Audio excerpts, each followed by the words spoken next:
नामक गांव नाम का एक आदमी अपनी पत्नी और 3 बेटों के साथ वो चाट और गुपचुप का ठेला लगाया करता और उसी से उसके घर का गुजारा चला करता। उस सीमा, निधि और सविता।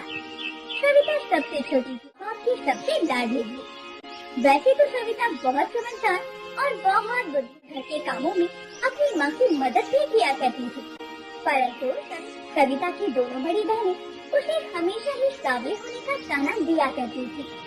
ऐसे ही एक दिन सविता की माँ ने अपनी बेटियों के पास आकर कहा, अरे सीमा और निधि, सविता को देखो तो जरा, वो मेरे साथ हमेशा ही मदद करती है और तुम दोनों हो कि सारा दिन जरा कुछ काम भी कर लिया करो। माँ, सविता ठीक ही तो करती है। अरे उसे तो आराम ही करना चाहिए और वो धूप में जाकर काली तो हो ही नहीं सकती, पहले से ही काली है। हाँ माँ, सीमा दीदी ठीक ही कहती है। यदि हमने इसकी तरह बर्तन मारने शुरू किए तो हमारे हाथ काली हो जाएंगे और यदि धूप में जाकर पानी लाना शुरू कर दिया काली हो जाएंगे। आप तो बस सविता से ही काम करवाया करो, हमसे नहीं। बेकार में हमारी रंगत पर फर्क पड़ गया तो नुकसान आप ही का होगा जब हमारी शादी आएगी। ऐसा कहकर दोनों बहनें वहाँ से चली जाती हैं। तब माँ सविता से कहती है, बेटा तुझे भी इन दोनों की बातों का बुरा लगता होगा, चिंता मत कर, तू सबसे सुंदर है और गुण में तो तू सबसे आगे है।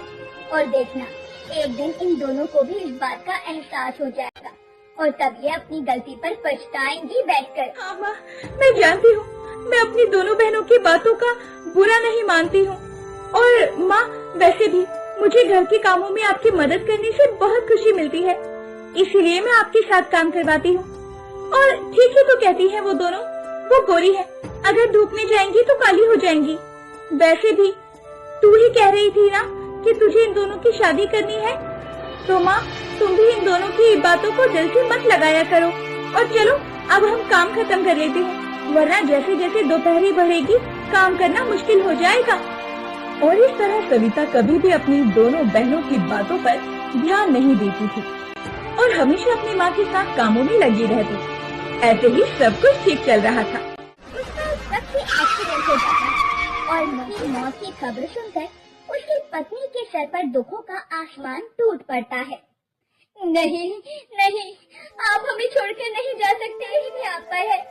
नहीं, आप ऐसे कैसे जा सकते हैं? मेरी नहीं तो अपनी 3 बेटियों के बारे में तो सोचते। माँ, पिताजी जा चुके हैं और जाने वाले कभी वापस नहीं आते, लेकिन हम तीनों है ना माँ, तुझे संभालने के लिए, तू चिंता मत कर माँ। वो सभी मिलकर अपने पिता का अंतिम संस्कार